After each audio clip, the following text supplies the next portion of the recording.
अस्सलामु अलैकुम वरहमतुल्लाहि वबरकातुहू। आज का मौजूद गुफ्तगू सूरह बकरा की फ़जीलत के हवाले से है।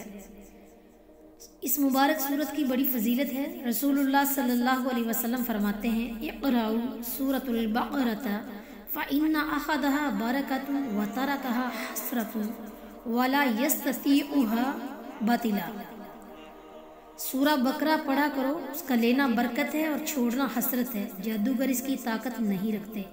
क़यामत के रोज़ पढ़ने वाले की शिफात करेगी। फरमाया, जिस घर में सूरह बकरा पढ़ी जाती है उस घर से शैतान भाग जाता है। और फरमाया, लिकुल्लि शैइन सनाम व सनामुल क़ुरआनिल बकरतु व फ़ीहा आयतुन हिया सय्यदतु इल क़ुरआन। हर चीज़ के लिए कुहान और रिफ़त है। कुरान मजीद की रिफ़त सूरह बकरा है। इसमें एक ऐसी आयत है जो कुरान मजीद की तमाम आयतों की सरदार है। और फरमाया, इस सूरत के पढ़ने की वजह से रहमत के फरिश्ते उतरते हैं। और फरमाया, इस सूरत की आखिरी दो आयतें ऐसी हैं कि पढ़ने वाले को कफ़ायत करेंगी।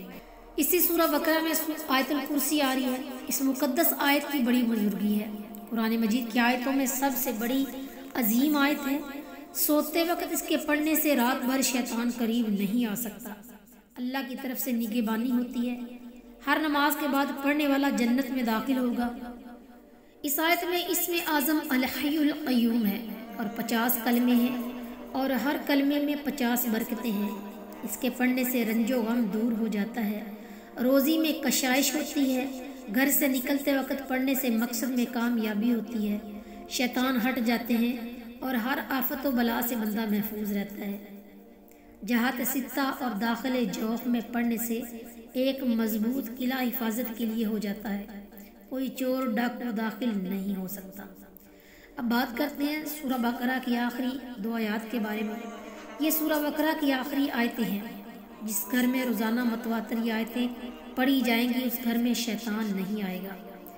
हजूर सल्लल्लाहु अलैहि वसल्लम फरमाते हैं, जो इन दोनों आयतों को रात में पढ़ेगा तो ये दोनों आयतें उसकी कफालत करेंगी, यानी इस रात के शर व फसाद और शैतानी ख़तरात से किफ़ायत करेगी या तहज्जुद की नमाज से किफ़ायत करेगी। और फरमाया कि ये आयतें अर्श इलाही के नीचे ख़जाने से मिली हैं। इसको सीखो, अपनी बीवी और बच्चों को सिखाओ और नमाज में पढ़ा करो।